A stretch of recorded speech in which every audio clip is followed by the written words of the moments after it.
কল্পনা করুন প্রখর দুপুর, মাথার উপর সূর্য যেন আগুন ঢালছে, চারিদিকে ঠক ঠক শব্দ পাথর খোদাই করার, ধুলোয় ধূসরিত নির্মাণ প্রাঙ্গণ। রাজা এসেছেন কাজ দেখতে।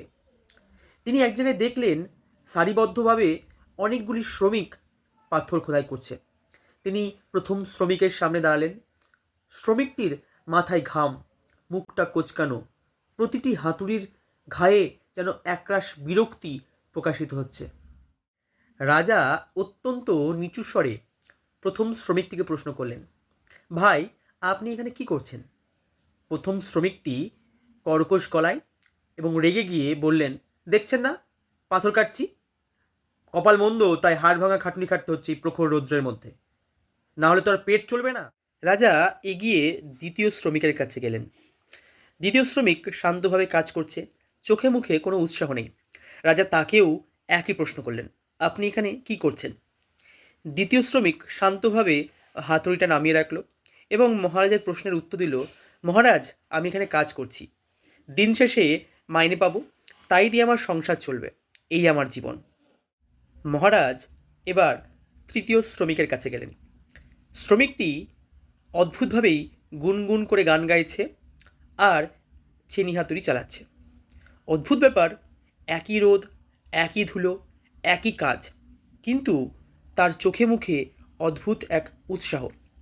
মহারাজ তাকে প্রশ্ন করলেন যে আপনি এখানে কি করছেন?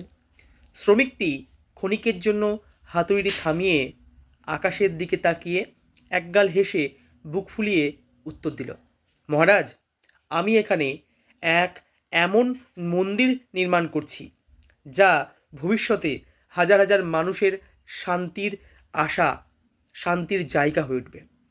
ভবিষ্যতে মানুষের জীবনে আশার সঞ্চার করবে এমন এক সৌধ কার্যের অংশ হচ্ছি আমি।